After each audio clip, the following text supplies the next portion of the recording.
d'être une immense figure pop que l'on voit aujourd'hui remplir des stades, déplacer des foules, faire exploser des ventes de billets et provoquer des débats politiques pour une simple apparition dans les tribunes d'un match de football américain. Taylor Swift vient d'un univers beaucoup plus calme et beaucoup plus codé, la country américaine. Elle naît le 13 décembre 1989 à West Reading, en Pennsylvanie. Grandit en partie près d'une ferme de sapins de Noël, puis sa famille déménage dans le Tennessee lorsqu'elle est adolescente, pour se rapprocher de Nashville, la capitale de la country. Là-bas, la musique n'est pas seulement une industrie, c'est une ville entière, construite autour des chansons, des auteurs, des studios, des petites scènes, des maisons d'édition et de ces lieux mythiques, comme le Bluebird Café, où l'on vient écouter les textes avec une attention presque religieuse.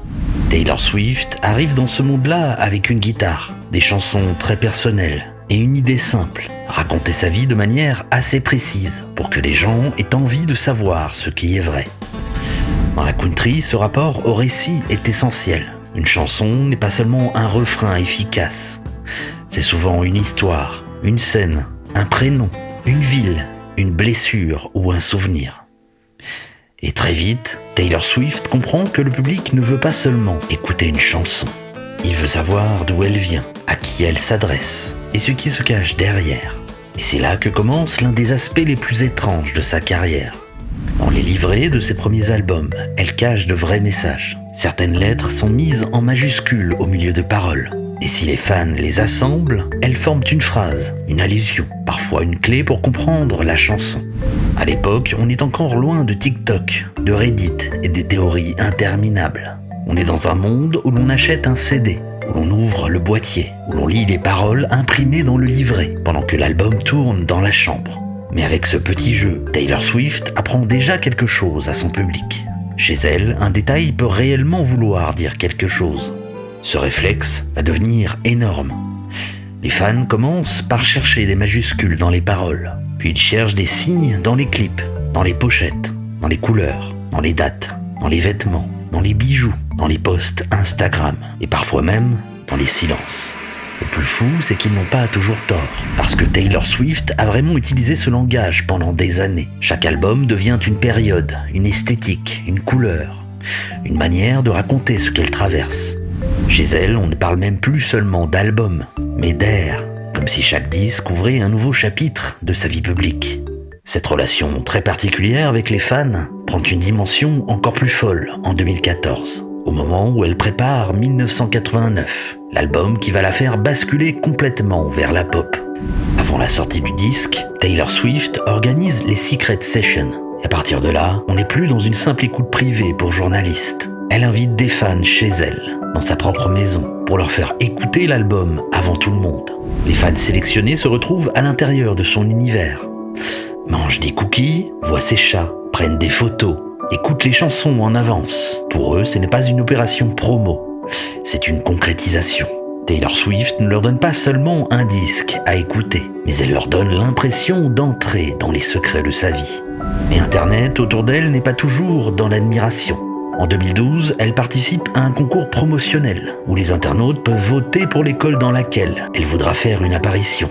Sur le papier, c'est une opération assez banale, sauf que des utilisateurs de 4chan et Reddit décident de détourner le vote pour faire gagner la Horace Mann School for the Deaf, une école pour enfants sourds à Boston. L'idée de départ est cruelle. Envoyer une chanteuse faire un événement musical dans un établissement où une partie des élèves ne pourrait pas l'entendre. Le vote est manipulé, l'affaire devient virale. L'école est finalement retirée du concours. Mais Taylor Swift et les sponsors transforment le fiasco en donation de $50 000 avec des billets offerts aux élèves. À ce moment-là, on peut presque deviner ce qui va se répéter pendant toute sa carrière.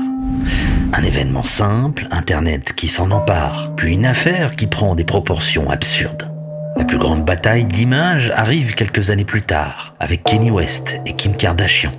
En 2009, au MTV Video Music Awards, Kanye monte sur scène pendant que Taylor Swift reçoit un prix, lui tend le micro et transforme son moment en séquence télévisée historique. Yo, Taylor, I'm really happy for you. I'm gonna let you finish. But Beyonce had one of the best videos of all time. One of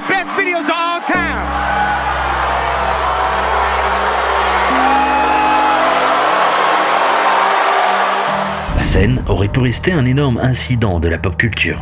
Mais en 2016, l'histoire revient avec le morceau Famous, dans lequel Kenny cite Taylor Swift d'une manière qu'elle conteste.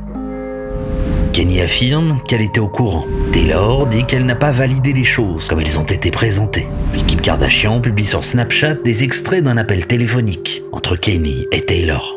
À ce moment-là, Internet se retourne contre elle. Beaucoup pensent que les extraits prouvent qu'elle a menti.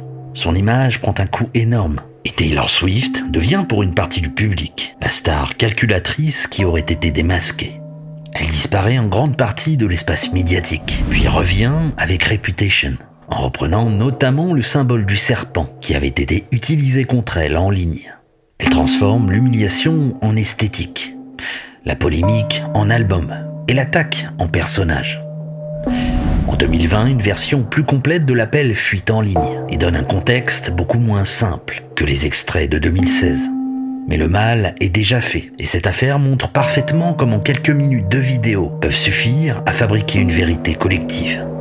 En parallèle, Taylor Swift montre qu'elle peut aussi faire plier l'industrie. En juin 2015, Apple prépare le lancement d'Apple Music, avec 3 mois d'essai gratuits, mais sans rémunérer les artistes pendant cette période. Taylor Swift publie une lettre ouverte pour dénoncer cette décision, en expliquant que le problème ne concerne pas seulement les grandes stars, mais surtout les jeunes artistes, les auteurs, les producteurs, tous ceux qui vivent réellement de ces revenus. Quelques années plus tard, Apple recule et DQ annonce que les artistes seront finalement payés pendant la période d'essai. À ce moment-là, on comprend que Taylor Swift n'est plus seulement une chanteuse populaire. Elle est devenue quelqu'un dont la parole peut mettre une multinationale dans une position impossible. En 2017, une autre affaire marque son image, cette fois devant un tribunal à Denver. Taylor Swift se retrouve face à Devin Muller, un ancien animateur radio, après une rencontre photo remontant à 2013. Muller l'accuse d'avoir provoqué son licenciement et réclame plusieurs millions de dollars. Taylor Swift contre-attaque, mais elle ne demande qu'un seul dollar symbolique. Le 14 août 2017, le jury lui donne raison. Ce dollar devient important parce qu'il ne représente pas de l'argent. Il représente la reconnaissance officielle de sa parole, dans une carrière où tout tourne autour du récit, de l'image et de la crédibilité. Ce procès ajoute encore une pièce à son histoire publique. Puis arrive l'affaire des Masters.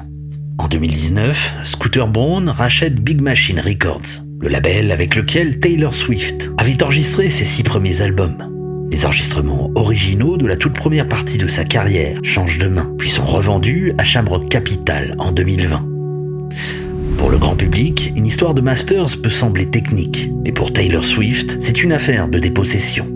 Ses chansons sont celles qui ont construit son lien avec ses fans, celles qui ont accompagné toute sa montée en puissance. Elle décide alors de réenregistrer ses anciens albums sous le nom de Taylor's Version pour que son public puisse écouter les versions qu'elle contrôle. Ce n'est pas seulement une stratégie musicale, c'est une reconquête publique, album après album, chanson par chanson. En 2025, elle annonce avoir racheté ses masters, ce qui referme symboliquement l'une des plus grandes batailles de sa carrière. Et quand on croit que la machine ne peut pas devenir plus énorme, il y a Ticketmaster. En 2022, la mise en vente des billets de l'Eras Tour tourne au chaos. File d'attente interminable, bugs, fans bloqués, billets revendus à des prix délirants. La colère des Swifties devient si massive que l'affaire remonte jusqu'au Sénat américain. En janvier 2023, une audition a eu lieu à Washington sur Live Nation, Ticketmaster, les bots, les scalpers et la domination du marché. Une vente de billets ratée devient un sujet politique national. À ce niveau-là, la fanbase de Taylor Swift n'est plus seulement une communauté bruyante. C'est une force capable de faire monter une crise de billetterie jusqu'aux institutions américaines. Et le moment le plus absurde arrive autour du Super Bowl 2024. Taylor Swift est alors en couple avec Travis Kelce, joueur des Kansas City Chiefs. Elle apparaît dans les tribunes, les caméras la filment, les réseaux s'emballent et une partie de l'internet politique américain commence à raconter que la NFL favoriserait les Chiefs et que le Super Bowl pourrait servir une opération électorale. Et même que Taylor Swift serait une sorte d'outil d'influence lié au Pentagone.